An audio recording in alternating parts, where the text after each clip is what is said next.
True. Well, I have an assortment of them, including one I sleep in.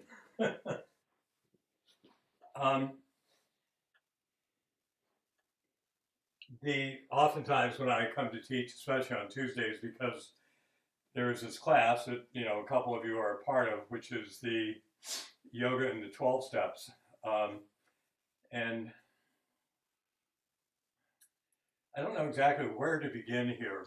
Viveka Devi had just a moment of inspiration this morning. Viveka Devi, for those of you who do not know, is my teaching and training partner. She and I um, have taught side by side now for years. And, she was just inspired this morning by something that had happened and she wanted to share it with me. And along the way, we ended up discussing one of Yogananda's foremost disciples, a woman named, she was known as Sister Jnana Mata. Jnana refers to wisdom, Mata, mother of, so she was mother of wisdom. And she was very, very tough. And from the time she was a little girl, she realized that her life was going to be one that required a lot of physical challenge. And she determined at an early age that she would not let any of that deter her. And Yogananda made it very clear that she would reach the highest level of liberation in this lifetime. So she would no longer need to be reincarnated, that she could move on to other levels of spiritual development. That brings me to a particular point, which can sometimes be, within the world of yoga. And Billy, I appreciate your asking the questions about different terms, what they mean. Once we begin to get this view of yoga as a practice that will lead us to liberation, and the Buddhists have a similar, they have a similar path, and oftentimes the path of Buddhism and the path of yoga, are covering the same ground. They oftentimes diverge a little bit, but not much, really. But once you get this idea that, I get the goal, I want to be completely liberated,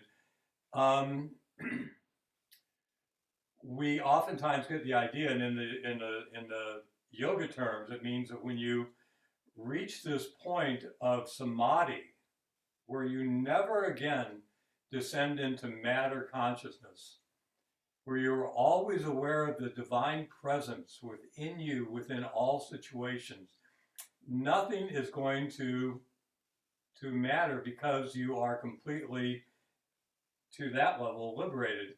And it can seem like a daunting task, but we get these moments.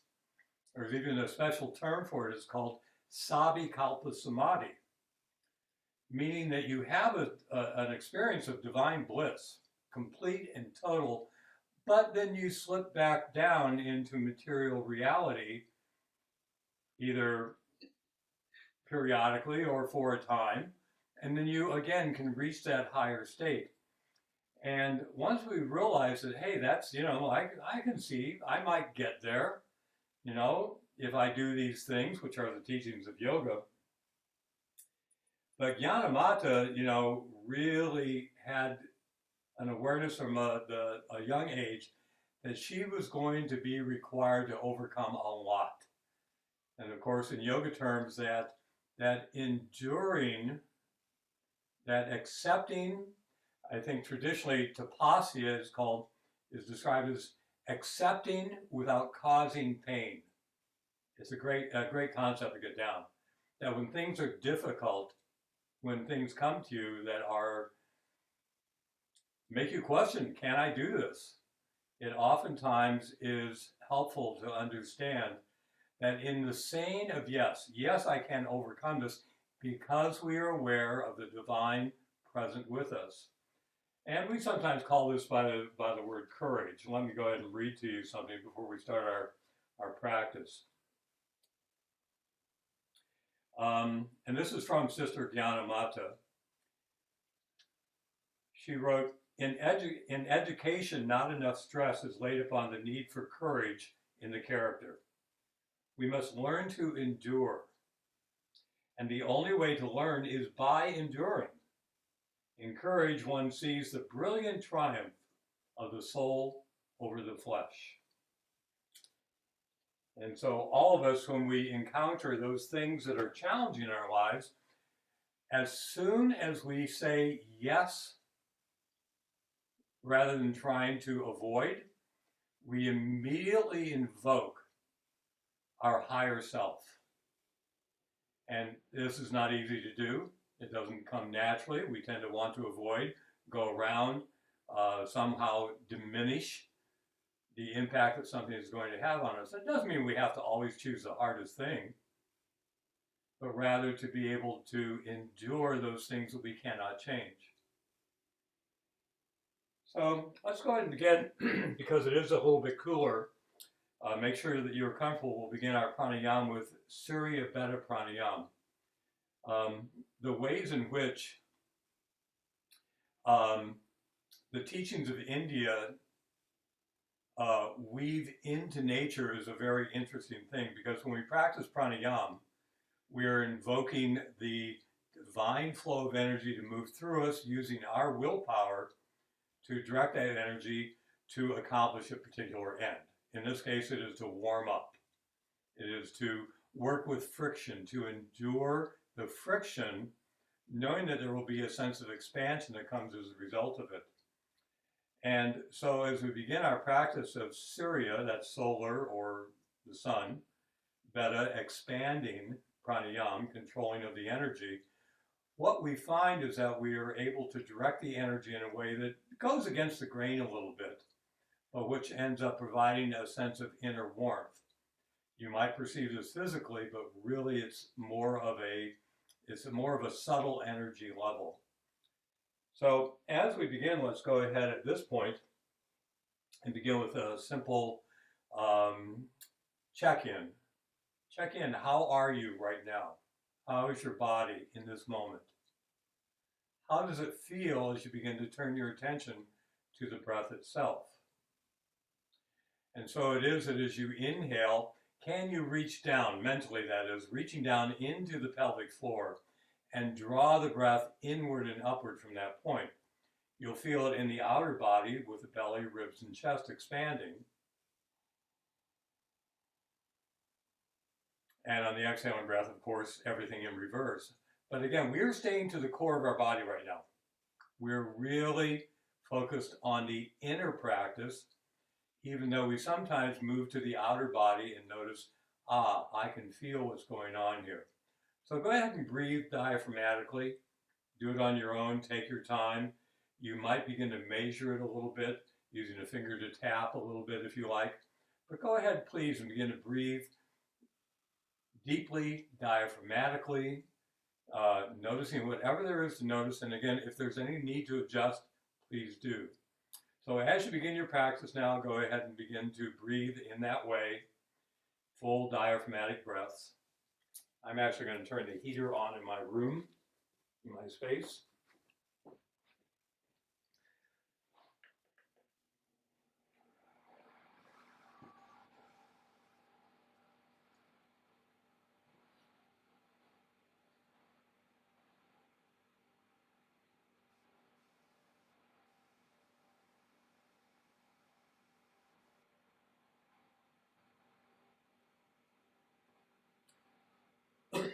Surya Beta Pranayama involves Vishnu mudras, as so does Chandra Beta Pranayama, so does Nadi Shodhanam.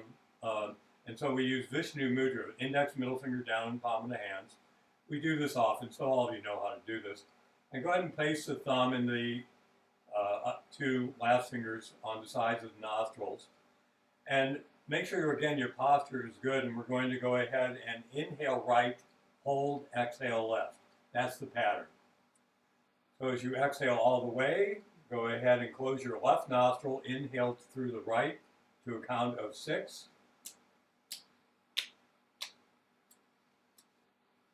Close both and focus to the spiritual eye.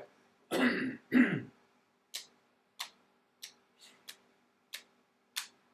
exhale left.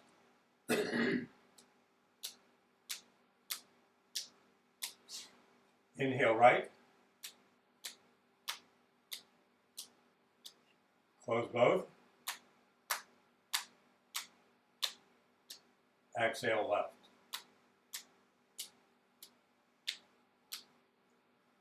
Six, right. Close both.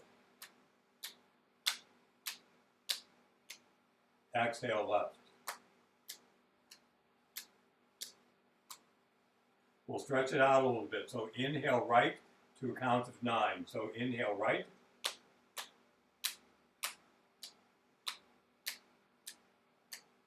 Close both.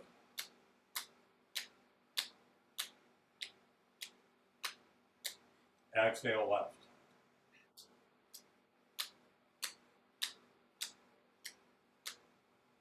In right 9.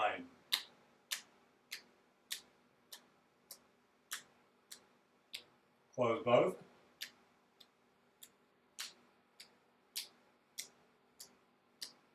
Exhale left.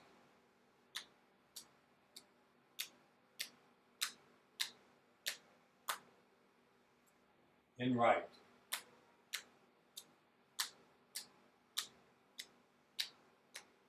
Close both.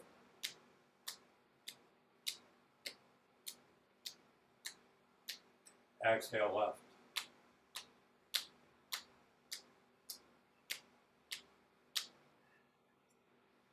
In right.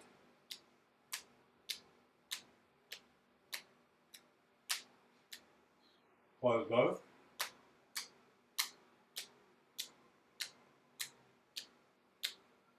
Exhale left.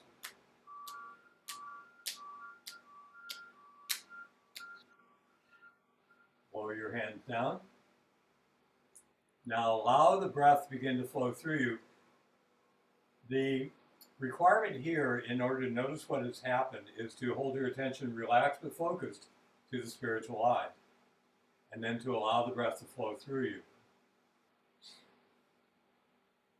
In time, in this practice, what we learn is to notice things that are subtle, things that have changed at the level of energy flowing through us.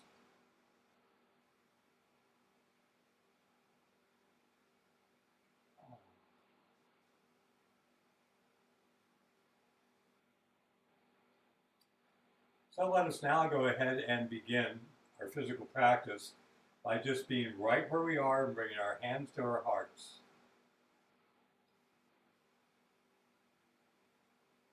There are many simple mantras in yoga. The simplest of all is Om. We sometimes repeat it. Another is Om Namah Shivaya. Om Namah Shivaya. I bow to the divine in the form of Shiva. Om Namah Shivaya.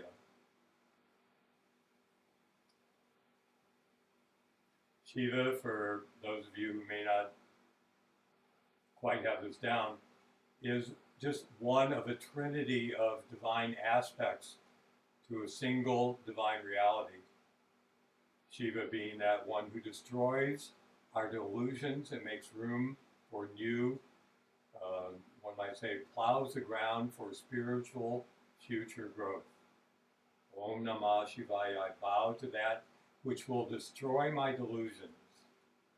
And I bow to that divine quality and endure what comes. So let's go ahead and inhale and expand our hearts open. Exhale, bring hands back to the heart. So please, on your own, just expand in this way. I invite you to leave your eyes open or closed.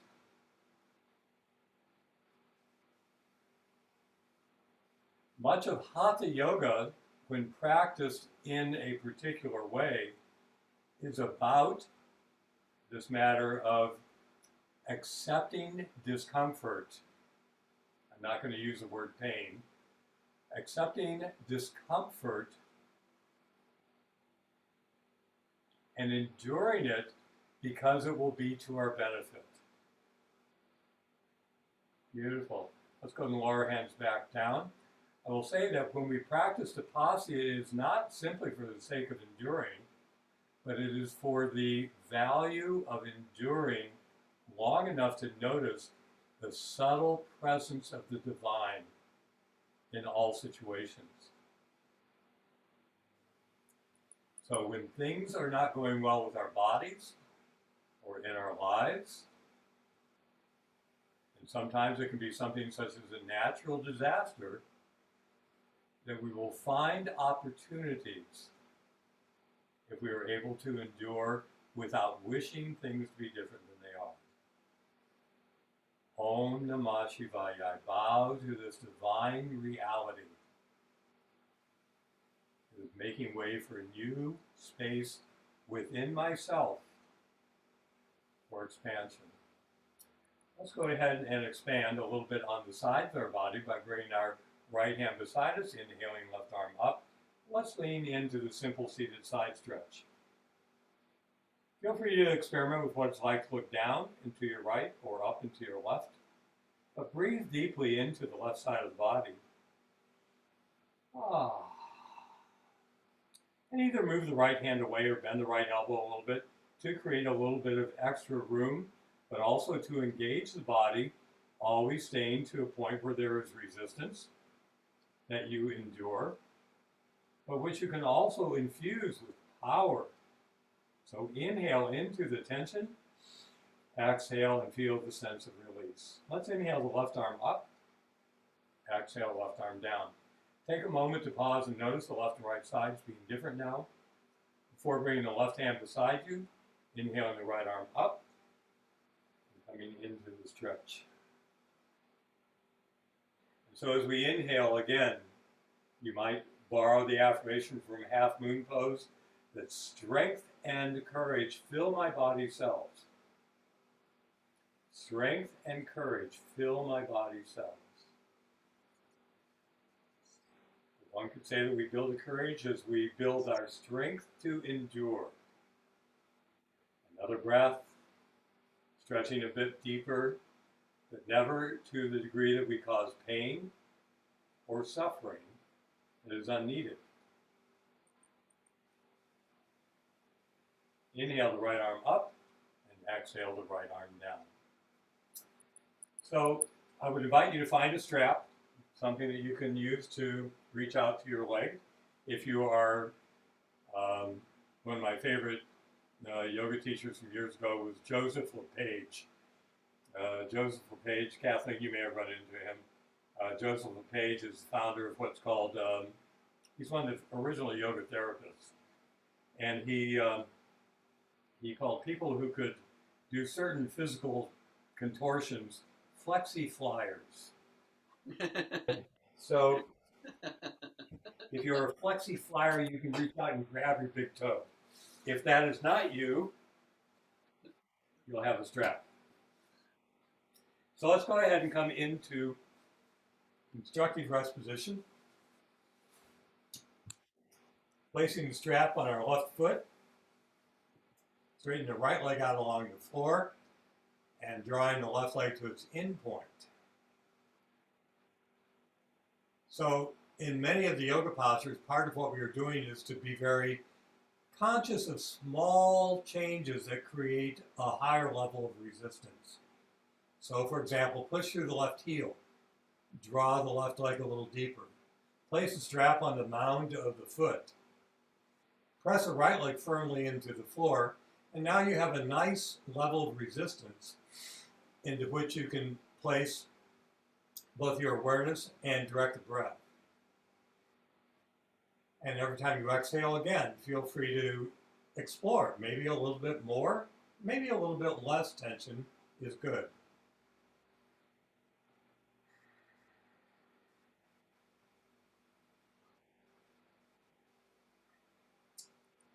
Now, we are going to go ahead and place the strap in the left hand only.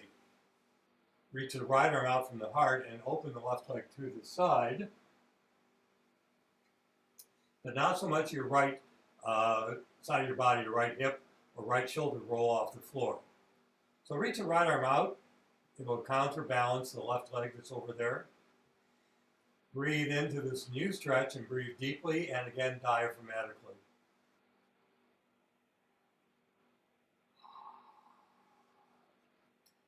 As I often do early in my practice, I find myself exhaling through my mouth.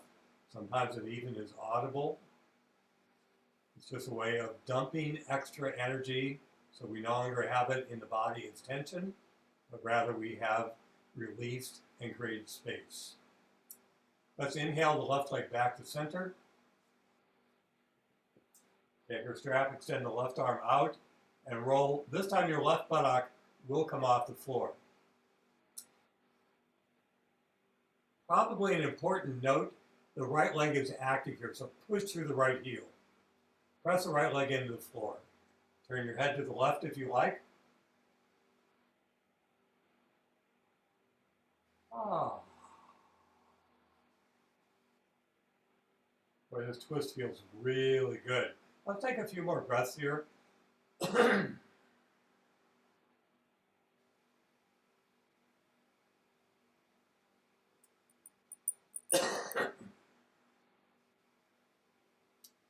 And on an inhale breath, we'll bring this left leg back to the center.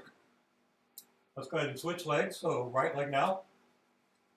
Left leg is extended. By the way, if this was too tight for you, if it was too much, you could bend that left knee and keep the left knee bent. And here we are drawing the right leg to a stopping point. Breathe into the back of the right leg. And so as we did on the other side, we'll use the resistance, the challenge here, and we'll incorporate it into our own practice. So we breathe into tension, exhale, space is the result.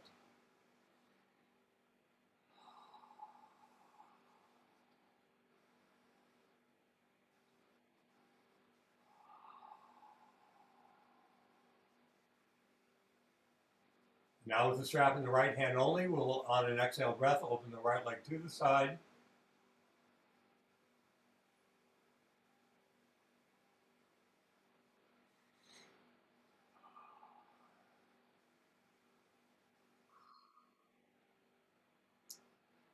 There's a wonderful chant.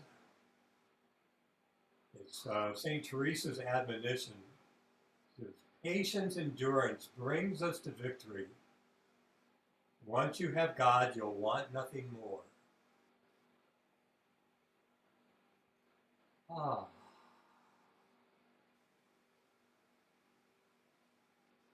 So that patient endurance, that's the practice of tapasya. But there is another component here. Let's inhale, bringing it up. Because a lot of people learn to practice tapasya, and they think that's the goal, and it isn't.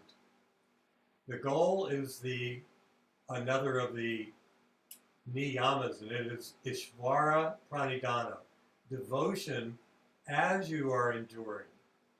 So come into your twist.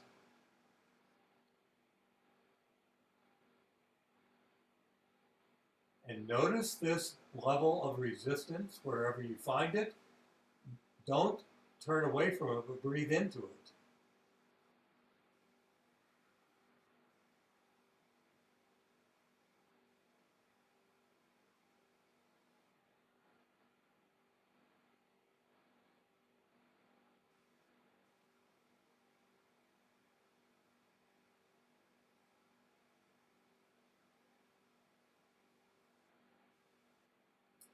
Now on an inhale and breath, swing the right leg back to center. Good. Set your strap to the side. The pressure we apply, and this is the nature of Hatha Yoga, there will always be a force, either a push or a pull. Here is pushing the thighs and the belly together to create resistance into which we breathe.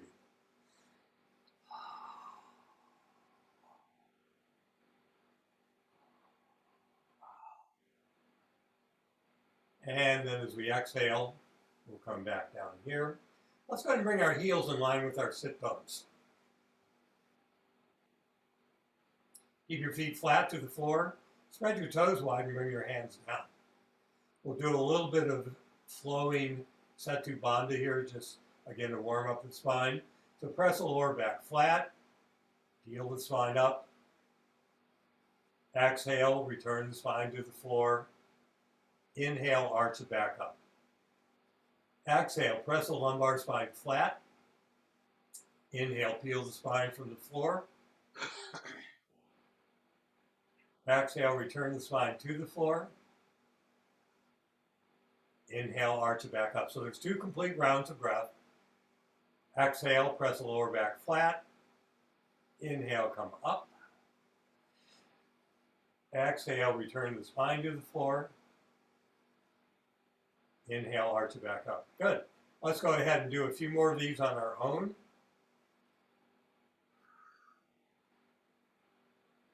You may find it helpful to pause.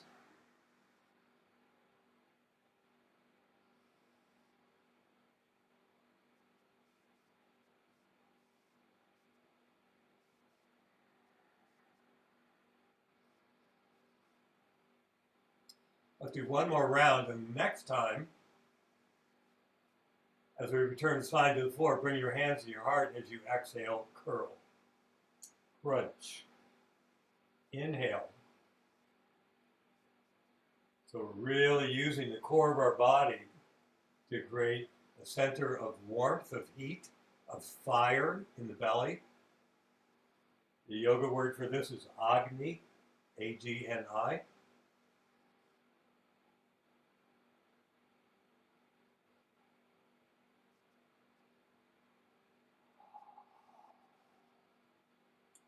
Beautiful.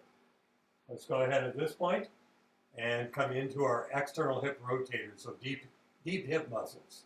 Crossing left ankle over right knee. So as we are here, we're pushing the left knee away, pushing tailbone down, breathing into the resistance as always, and finding space as a result of our practice.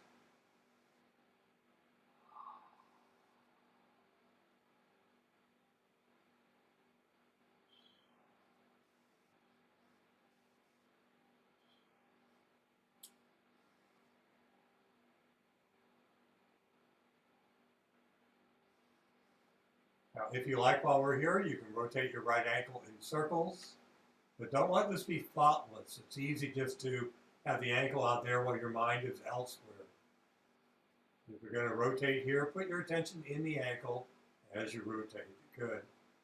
Feel free to rock a little side to side. I find it's helpful to get a little bit of extra room.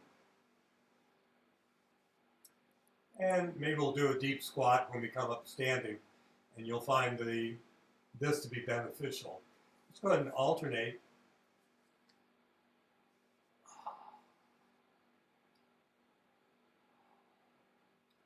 Pressing the right knee away, pressing the sacrum down. And again, if you want to rotate that left ankle in circles in both directions.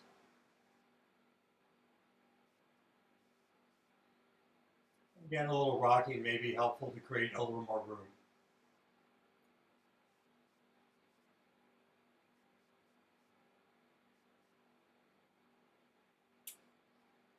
Beautiful. Inhale one more time. And as you exhale, let's come back. Just take a moment to pause. My knees are together, my feet are apart, my fingers resting on the belly. And this is just a moment to inwardly reflect. How is my body feeling? How am I doing today? Can I come into this moment where there is no other, no past, no future?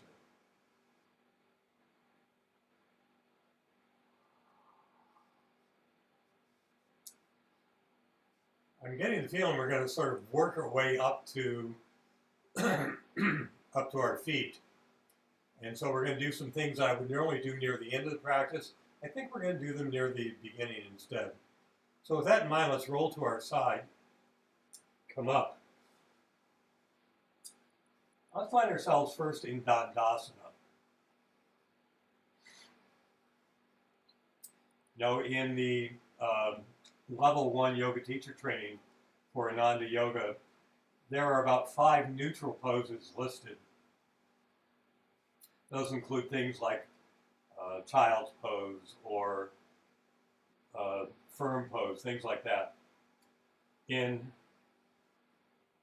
a deeper practice, there's also this, which is Dandasana. Dandasana is a pose that can be challenging, and for some people, better to have the hips a little bit higher up or the knees bent a little bit as well. But as you were here, it is really about the staff of the spine. That's what Danda refers to. It is a walking stick, but it's really, the stick is representative of the pathway of the energy spine. So see if, as you are here in Dandasana, can you travel inward and upward through the core of your body to the point between the eyebrows, and then back down again. I mentioned Agni earlier. There is a pose, Navasana, boat pose. I need your consent on a few items to continue.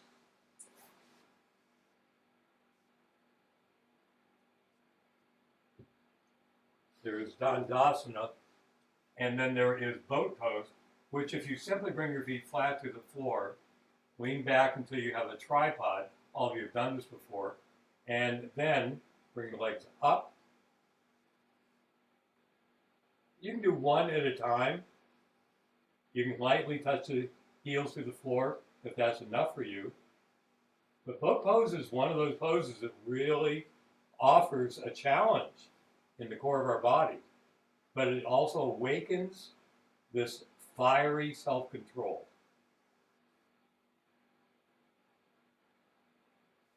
Don't hold your breath. Keep your breath flowing.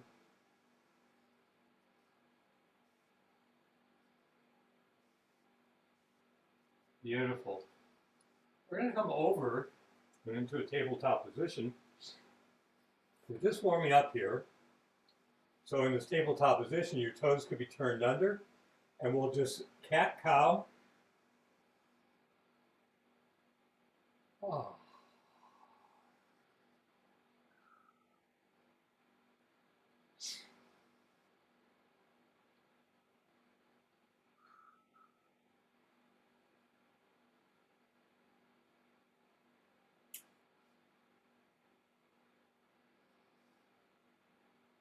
We've already done a little bit of side stretching, so let's just bring our knees together and we'll do a little bit of the hip flexor opening. So the hip flexors will close the hip into full flexion. So if you bring your left knee up, and then you can extend those hip flexors by lifting up and looking up. So we exhale and curl. Inhale, extend. Curl, and extend.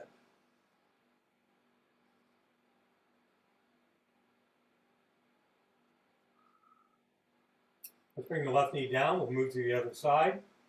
So again, a cat-cow may be a nice way to get going. But from this cow position, we'll exhale, right knee up.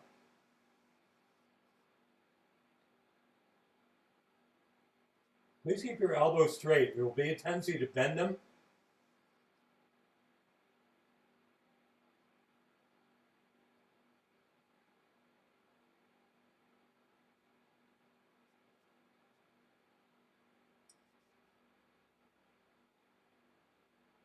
Beautiful. I'm going to ask you now to go ahead and come into child's pose. That's one of those neutral poses. And in child's pose, I'd like you to please pause.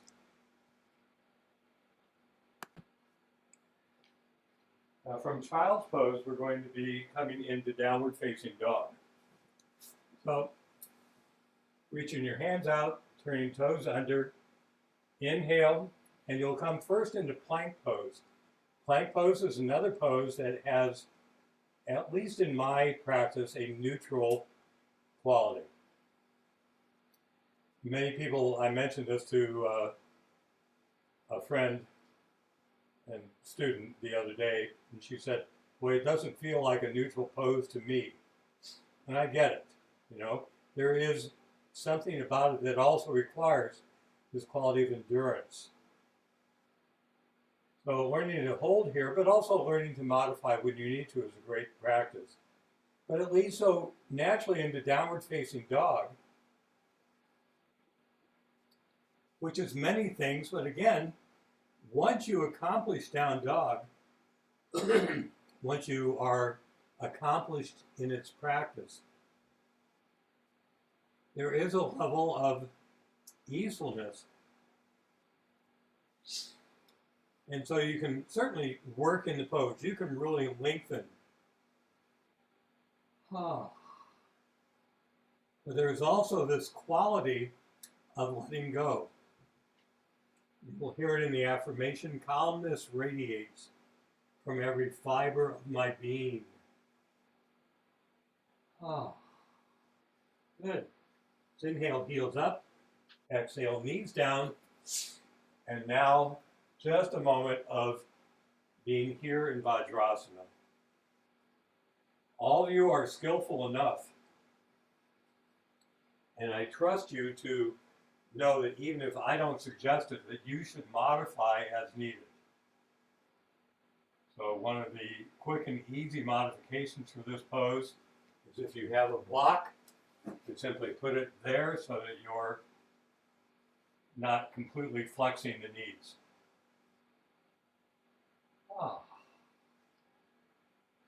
I encourage you to find the central pathway of your spine. This requires that we focus. One of the great benefits of turning our attention inward is to bring us into the present moment, and that's required. If you're going to notice the root chakra, put your attention on the pelvic floor and squeeze, and notice the center of tension there. The second chakra is a little bit challenging to really notice separate from the first, but if you engage urogenital muscles separately, and notice the center there, that's chakra number 2. Coming to the navel center, pulling the belly button back. That's a pretty easy one for most of us. Chakra number 3. Chakra number 4, the heart center, pulls shoulder blades together. It's like you're pressing the organ of the heart towards the breastbone. The actual center is behind the heart, in front of the physical spine. That's the heart center. Relax there. To the throat, tense the throat. Don't tense your face, just the throat. And release. Now, you might even touch the medulla right at the base of the skull. Put your chin up and tense the back of the neck. And now bring your other finger to the point between the eyebrows. Squeeze your eyebrows. There we go. So there's a pathway. Can you now touch each of those centers with your mind as you inhale up and down a few times? You'll find if you go too quickly, it won't work. The slowing down, keeping the breath relaxed. So down dog is a perfect practice before what we're doing.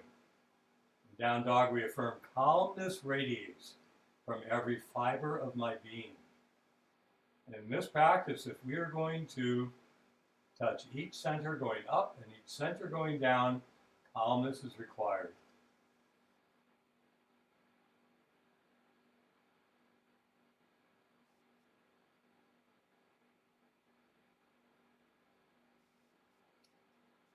We are now going to go ahead and make our way up into standing. So when you have finished that round of breath that you're on, you can make your way up to your knees and up to your feet. And I invite you at this point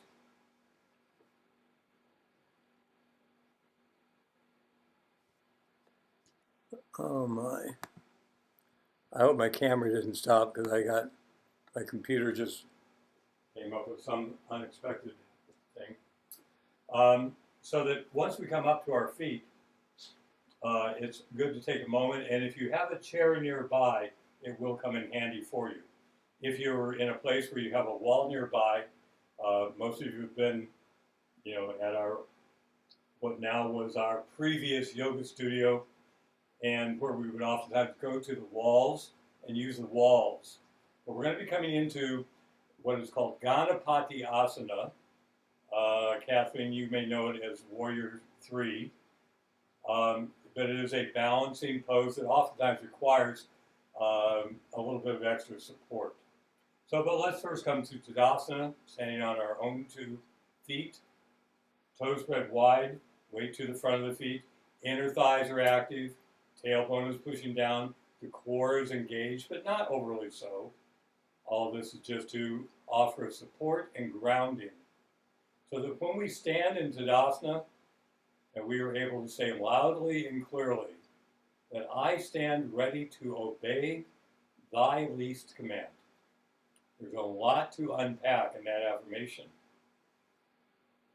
I stand ready. I'm aware of what I'm doing.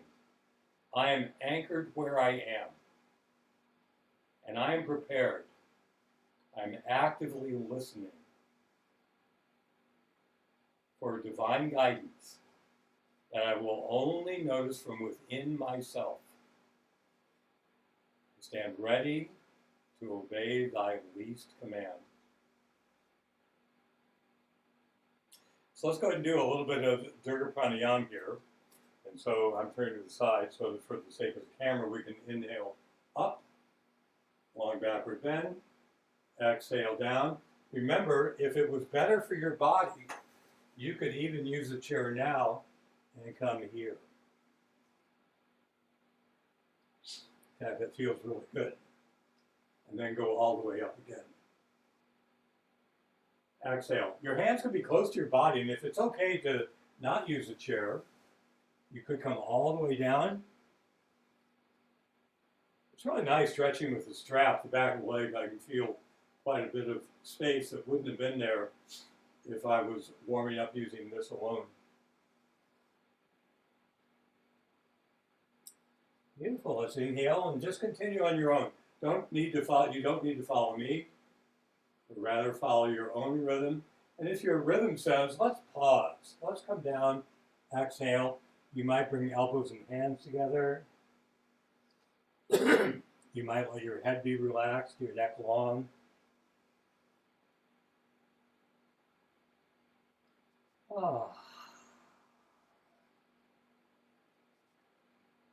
And while we're here in Padahastasana, feel free if it's not a stretch for you. I mean, I don't need to get to my toes. I can bring the elbows and the hands together. But if my hands are all the way down there, you could grab the big toe with your index and middle finger.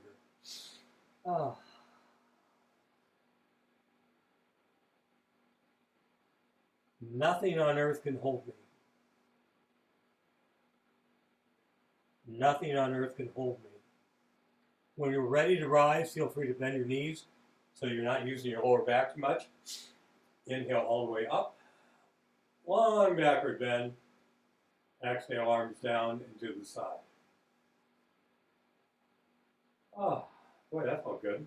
Let's go ahead and do a standing backward bend. We're going to do Muktasana, and then we'll come into Ganapati Asana. So we're going to go ahead and step our left foot back, our right foot forward.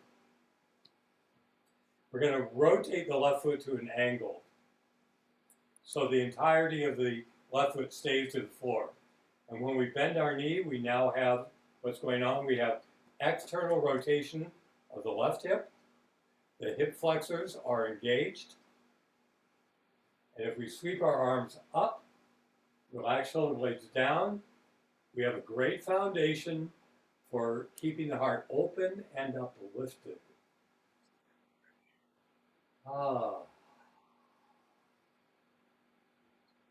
The affirmation here, I am free. The name for this pose in Ananda Yoga is Muktasana. Muk, M-U-K, refers to freedom or light or space. So a soul who comes into this lifetime free of all new karma. It's called a jivan, that's the soul. Mukti, a free soul. Jivan Mukti. And that's what we affirm here. I am free, I am free, I am free. Inhale the right knee straight. Exhale, arms down. Step the left foot forward. And take a moment to pause. So in the pause, what we find is that we are internalizing our awareness. One of the beautiful things about our Hatha Yoga practice is that it gives us a chance to practice other aspects of yoga. For example, the internalizing of our energies. All of you may remember that as pratyahara.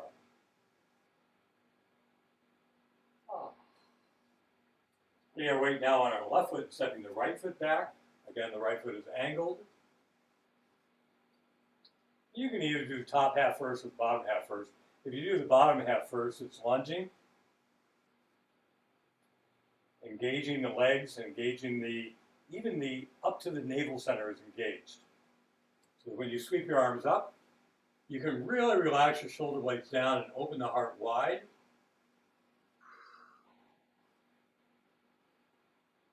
We can sometimes draw upon two affirmations in this pose. The inhaling breath, nothing on earth can hold me. The exhaling breath, I am free. Nothing on earth can hold me. I am free.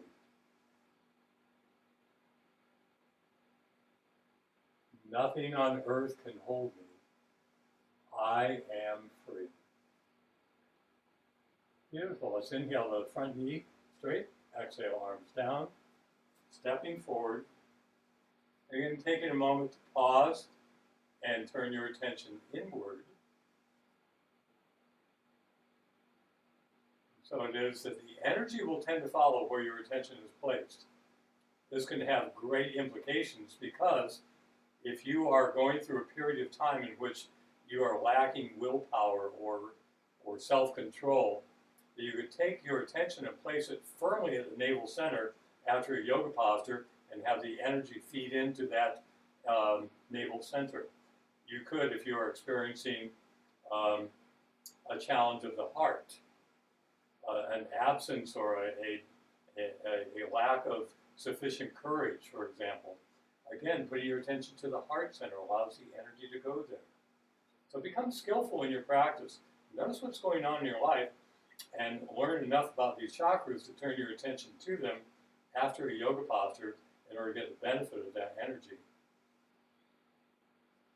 So, when it comes to Ganapatyasana, this pose requires a little bit of setup. I have my chair out there on purpose. This is a pose which is challenging because of the fact that it's a forward bend. It's a one-legged balance pose. And we also have our arms extended. So, like everything else, we can always modify.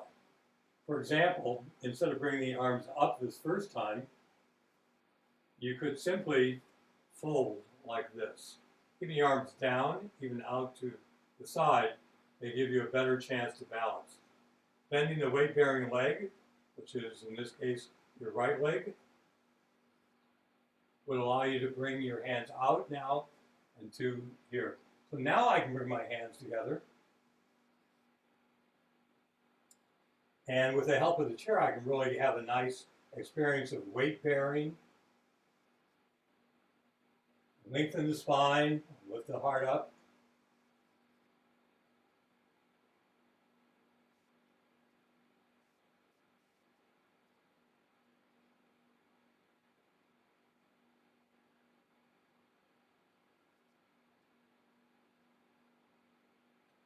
Inhaling up, exhaling arms down. Try to remember the affirmation for Ganapatyasana. My soul rises through skies of cosmic freedom. I'll have to check on that one. I'm not quite clear on that. But again, without the affirmation, you can simply notice the energy. These are energizing poses. Let's go ahead and shift weight to the other leg. So bearing weight on the left leg this time. This time bring the arms up and see if you can go ahead and, so your right leg is not bearing weight, but you're folding from the left hip.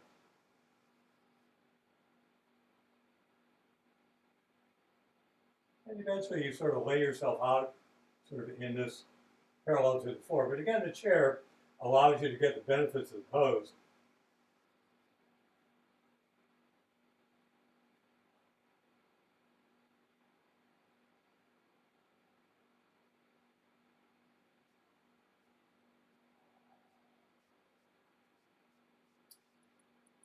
Without the chair, I would not even consider closing my eyes. It just wouldn't be on part of the, it just wouldn't be an option.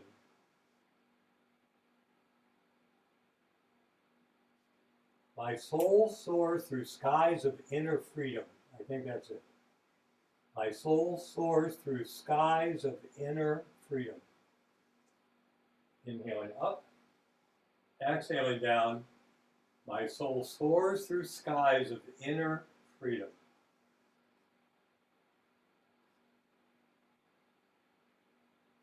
That's Ganapati Asana, at least in Ananda Yoga. Ganapati is another name for Ganesh, or the elephant god. Let's come back to Tadasana. I mentioned we'll do a wide-legged squat. So let's go ahead and come with feet wide apart, toes angled outward. For me, sometimes it's better to come off my mat, so I think I'll do that now, because I want a little bit of freedom for my feet to move. So bring your hands here. In fact, let's go ahead and bring feet even a little wider apart. Let's do a gentle squat, so that here, hands are here on the thighs, but the legs are very active. My feet are pushing down and away. So if I come here, this may be a good deep squat for me, or for you. But if we go ahead and want to come deeper still, for me, the feet are going to have to come a little bit closer together. And so I really used to hang in my hip sockets. So I don't do that anymore because it doesn't feel good. So when I come down, my feet are flat to the floor, thumbs are touching the heart center, but my legs are active enough I could stand up at any time. This is called Malasana.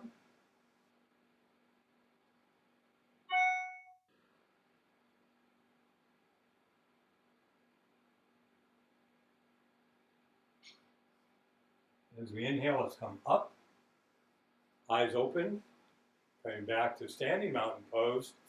And again, where would you like this energy to go? Where will it serve you the best? Ah. My soul soars through skies of inner freedom.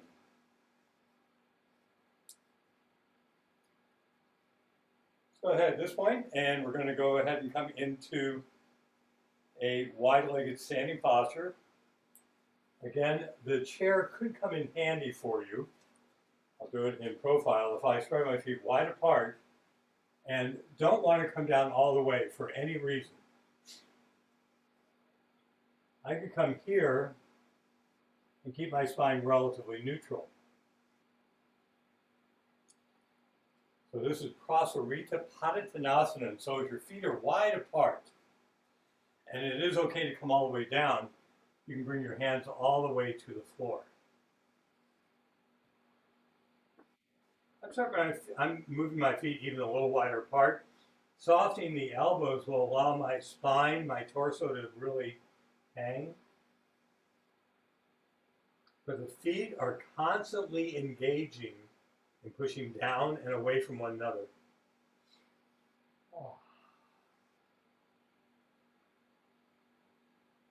This is just one of my favorite affirmations. I relax and cast aside all mental burdens. I relax and cast aside all mental burdens.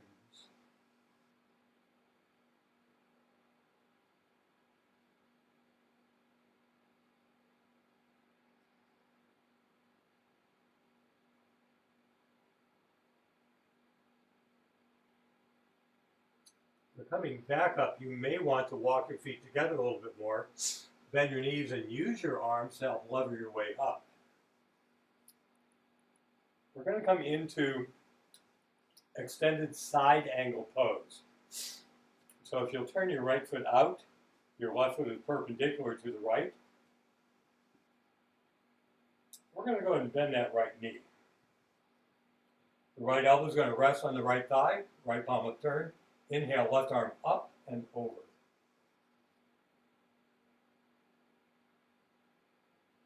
So this is, I believe, Personal Konasana, and the Konasana always is going to, it translates into angle. Here the angle is a straight angle, or a straight line from the outside of the left foot through the fingers of the left hand. It's easy to collapse the top shoulder forward, so you might want to open a bit more. But breathe into these edges. Yogananda would often describe our condition here on this planet and individually that we are a bundle of self-definitions. When you answer the question, who am I? Notice the answers that you would normally give. And as we remove those things that are temporary about our reality, about who we are, we finally get deeper into the truth. And the answer is expressed in this affirmation. Who are you? And the affirmation answers that. I am a fountain of boundless energy and power. I am a fountain of boundless energy and power. I am a fountain of boundless energy and power. This left arm can bring us down and then back up.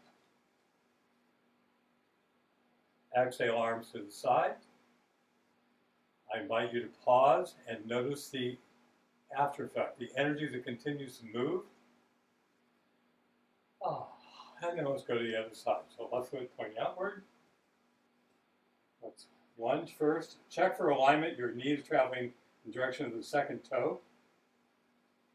Left elbow here, left palm upturned. Mudra, if you like. Gyan Mudra. Inhale the right arm up. These things all fit together. It's one of the beautiful things about yoga is that these practices fit together seamlessly.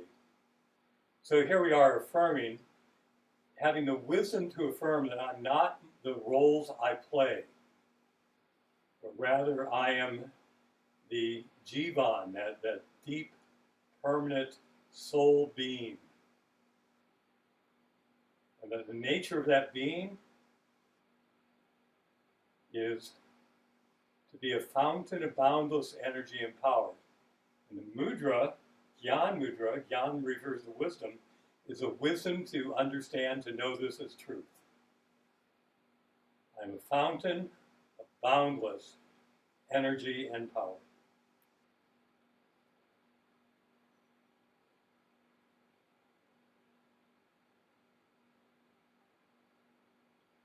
Let's inhale. The right arm down, left knee straight, feet rotate, lean up. Exhale, arms down. And we're going to go ahead and walk our feet together and come to Tadasana, a truly neutral pose by any standard. Now, for people who need to practice yoga from a chair rather than standing or lying down, a good seated posture with feet to the floor. Sit bones become the connection to the earth as well, but the inner experience is the same. That I am poised within myself, aware in the moment of my capacity to receive guidance. And the greatest challenge is not in how to do it. We all are built to receive divine guidance. It is in turning the mind to the present moment and turning my attention to an inward place. When that happens, of course, I'm ready to receive divine guidance. Let us go ahead at this point, and we are going to make our way down into the floor. And so what we'll practice is first head to knee pose. Again, if you're not a flexi flyer, you will want to go ahead and have a strap nearby. I use a pillow.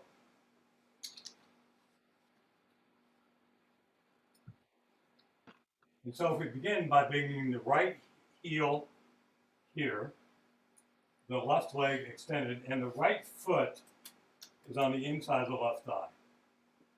So you can do this either by rotating the leg to the side to create an open angle, or you can do it straight forward, which is my usual approach.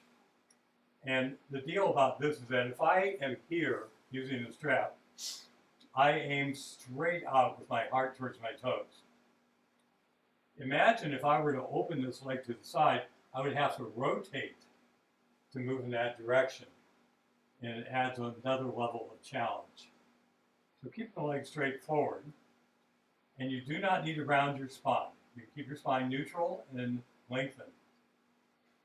And if you do round the spine, make sure it's okay for your body. So let's first fold from the hips, encountering the resistance on the back of the leg. We've warmed up for this. Well, let's not hurry through this. Let's spend a little bit of time just giving our body a chance to return the favor. The favor being that we have offered it an opportunity to lengthen, to create space. Now let's give it a chance to actually do that by not being impatient. Again, such an appropriate and helpful affirmation to carry with you. Left and right and all around me. Life's harmonies are mine. Left and right and all around me. Life's harmonies are mine. Here we are with a definite big stretch behind the left leg. And here we are affirming, I'm going to look for harmony. So sometimes it's easy to notice the limitations and forget all of the endless, infinite possibilities that are always present. Bringing the chin to the chest, letting yourself round if that's okay. Keeping your breath dynamic, and so you will immediately notice, at least for my body, it will tend to say, oh, this is a little edgy, this is a little uncomfortable. But the value is in the endurance. Patient endurance brings us to victory. So endure, breathe in, create space, relax. Left and right and all around me. Life's harmonies are mine. One easy way to practice as you're in this pose is to notice the resistance, the back of the left leg. But then to expand your awareness, expand it to all the space around you where there is no resistance at all. So notice the space, not just the resistance. Before you exit, pull the belly to the backbone, unhinge from the hips, and then lengthen the spine. Let's bring both legs out in front of into Dandasana and pause. And again, I invite you, whenever we come to this or certain other poses, to move immediately to the pathway of the energy spine. This is how our Hatha Yoga energy serves our greater goal of self-realization. By bringing the energy from the outer body to the core, bringing it inward and then upward. So we'll bring the left heel into position. The right leg is extended now. Strap on the ball of foot if you're going to use it. And again, I keep the spine neutral and when I first enter the pose. So inhale all the way. Fold from the hip, encounter resistance, and pause. Breathe into that resistance, and every time you exhale, move through it.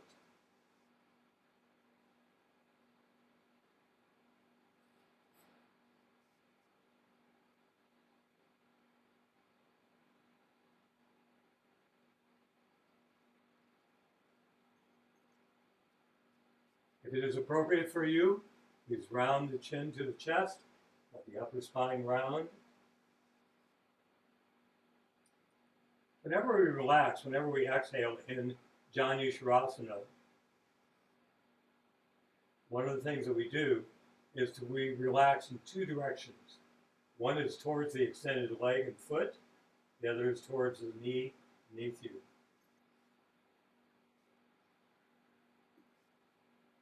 Left and right and all around me, life's harmonies are mine.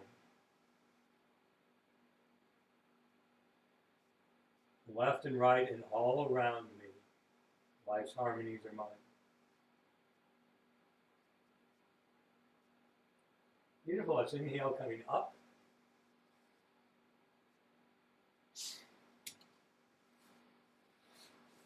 And coming now into any comfortable cross-legged position.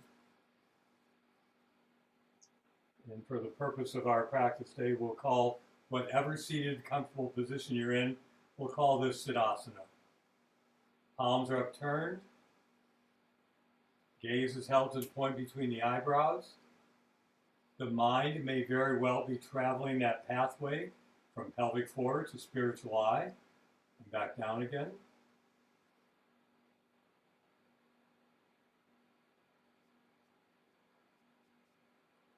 The affirmation, I set ablaze the fire of inner joy. I set ablaze the fire of inner joy. Remember, who are you? Who am I? I'm a fountain of boundless energy and power. So energy and power are two divine aspects, two aspects of our highest self, and joy is another. I set ablaze the fire of inner joy. We're going to practice next a companion pose, which will involve bringing the arms and hands above you.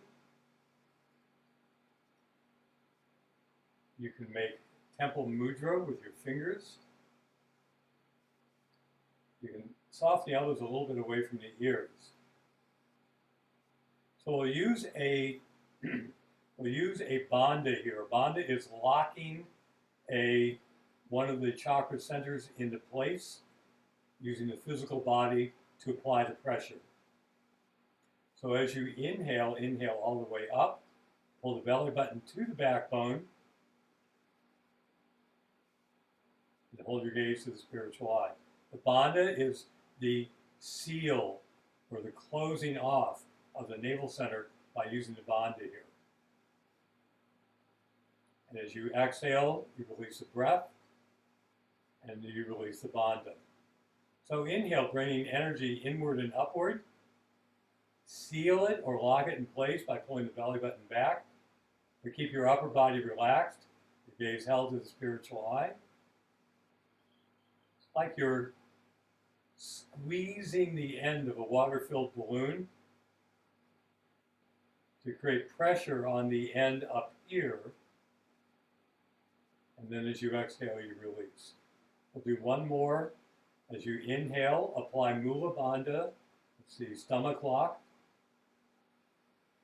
The affirmation here, my thoughts and energies lift up to touch the sky. My thoughts and energies lift up to touch the sky.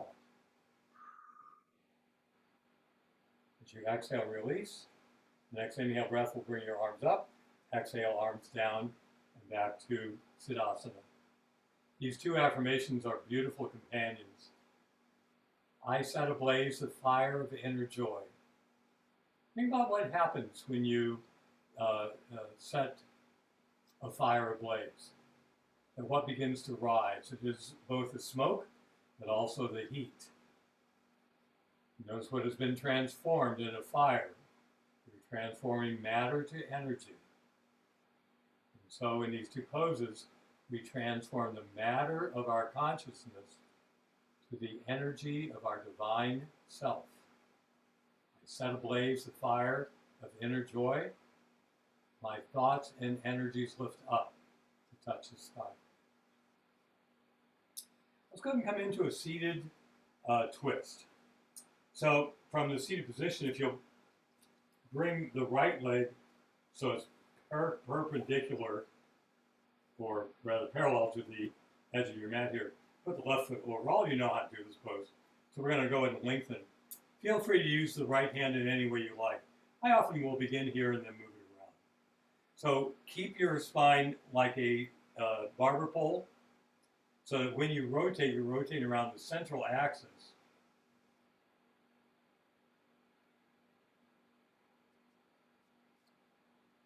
And if you're using a hand to the floor behind you, you might really push into the floor just a little bit to lengthen.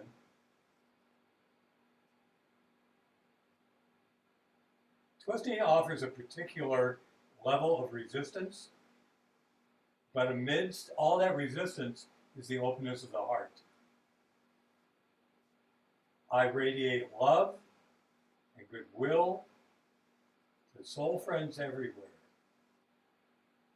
I radiate love and goodwill to soul friends everywhere.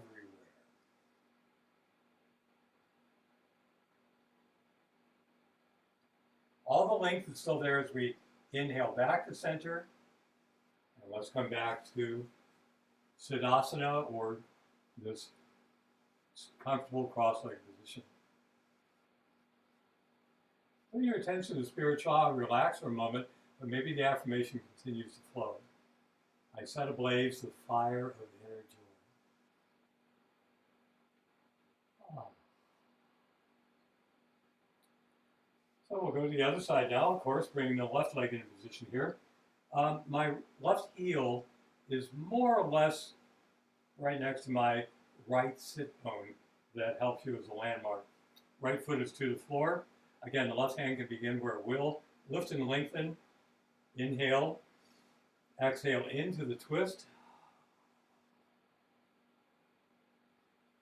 It's sometimes helpful to open your eyes to make sure you're gazing straight across rather than chin down or chin up. I radiate love and goodwill to soul friends everywhere. I radiate love and goodwill to soul friends everywhere.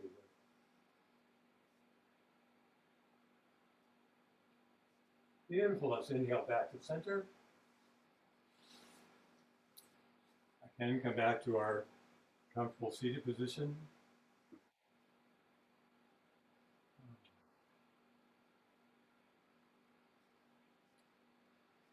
I think our last pose today before Shavasana is going to be Vashisthasana.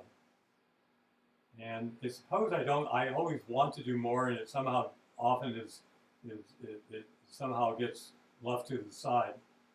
And so Vashisthasana is sometimes called side plank.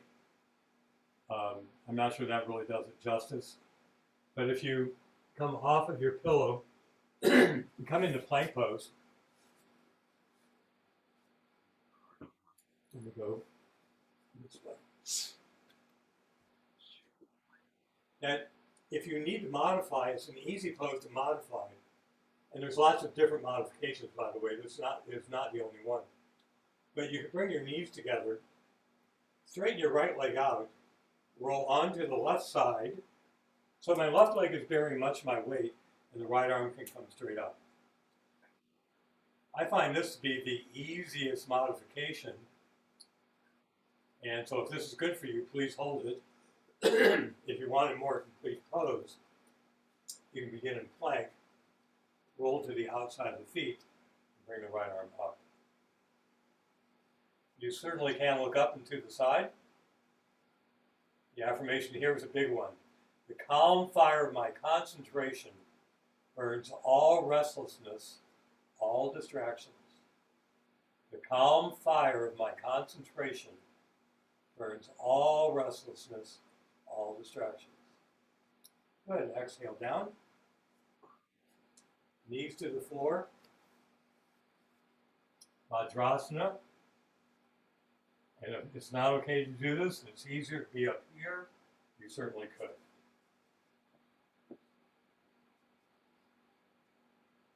And now to our other side. Beginning in plank. Remember, modify if you need to.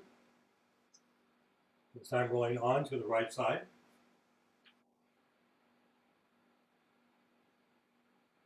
The calm fire of my concentration burns all restlessness, all distractions.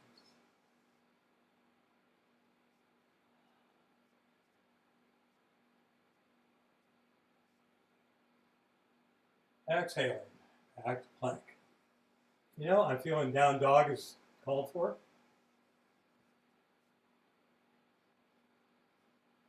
Oh. Calmness radiates from every fiber of my being. While you may not say the words every time, it nonetheless is the practice. The words are just pointing you towards the practice. Length, effort, calmness.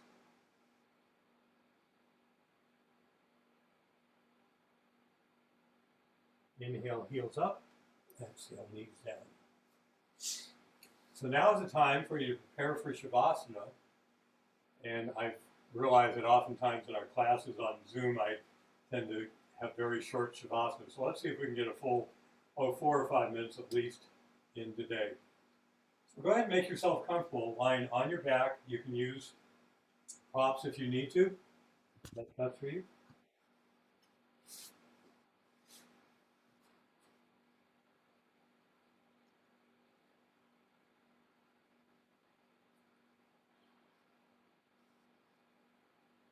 And the only requirement for Shavasana, well, I'm not sure that's completely true, but anyway, one major requirement for Shavasana is that you're able to let the body go to the best of your ability. So don't shortchange yourself by not propping more if you need to. If you need to roll a blanket up, slide it beneath your knees. If you need something rolled beneath your neck, do that. We're going to walk our shoulder blades together really to open the heart. Palms are upturned, or they could be on your belly. Let's double breath in and tense the whole body. Double breath out and release. Tense. And release. Tense. And release. And now it is truly about holding your attention to the point between the eyebrows, relaxing your gaze there, and letting go. The affirmation helps us to move in that direction. I invite you to affirm, or let me affirm for you. Bones, muscles, movement, I surrender now. Anxiety, elation, depression, churning thoughts, all these I give into the hands of peace. Bones, muscles, movement, I surrender now. Anxiety, elation, depression, churning thoughts, all these I give into the hands of peace.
yourself back into an awareness of your body by watching the breath first,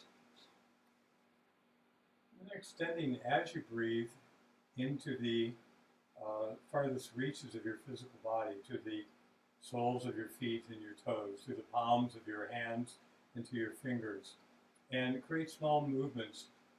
So this is an expression, when we do this well, of willpower and the slowing down of things to get the connection between our will and the body's response. It takes great patience to be able to not rush through this, to stop and notice, perhaps even with a sense of awe,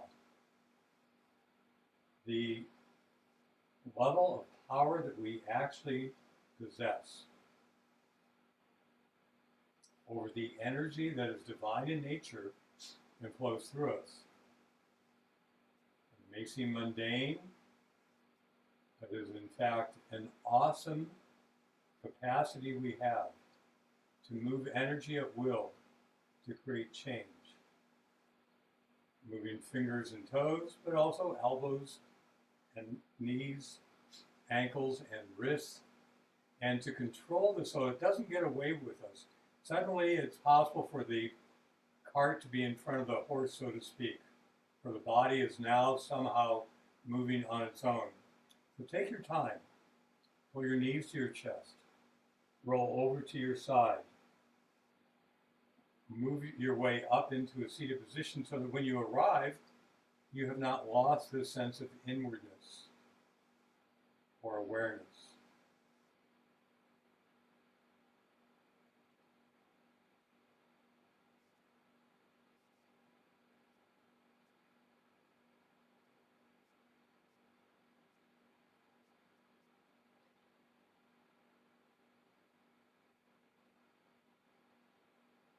So making your way up to a comfortable seated position. So we've been here before. This is basically some version of Sadhana.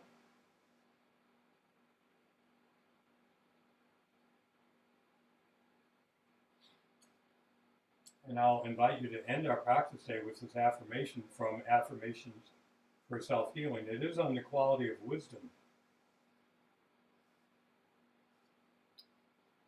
And wisdom is acquired through patient endurance. You'll hear it in the affirmation. So the way that Yogananda recommended that we use affirmations to change our consciousness from material consciousness to soul consciousness was by using affirmations in a very scientific way. One of his first books was called Scientific Healing Affirmations. And so he suggested that the way that our nervous systems and brains and bodies work is that if we say the affirmation aloud, then more softly, then in a whisper, and then internally, so that as we reduce the volume, we increase our willpower. And it brings the affirmation and willpower into a single truth. So I invite you to affirm aloud, provided your mic is off, as I think all of you may be. So affirm aloud. As I learn the lessons that life teaches me, I grow toward ever greater joy and freedom. I'll turn the volume down. As I learn the lessons that life teaches me, I grow toward ever greater joy and freedom. With your gaze held to the spiritual eye, but in a whisper, as I learn the lessons that life teaches me, I grow toward ever greater joy and freedom. And now with only an inner voice, with great willpower, inwardly affirm, as I learn the lessons that life teaches me, I grow toward ever greater joy and freedom. Let's end our practice by bringing our hands to our hearts, rubbing our hands together, turning palms forward as we end by chanting Om 3 times. Om.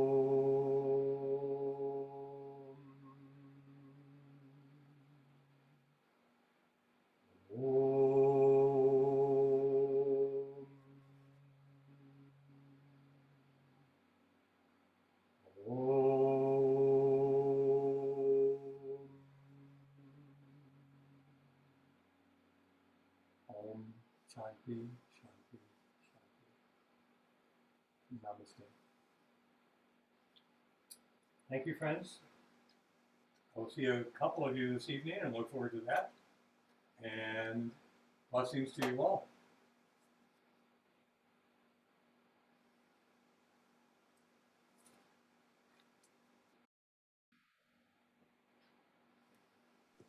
Thanks, everybody. You soul friends. Thank you, Yudhishthira. You are Thank so. you, everybody. Bye, everyone.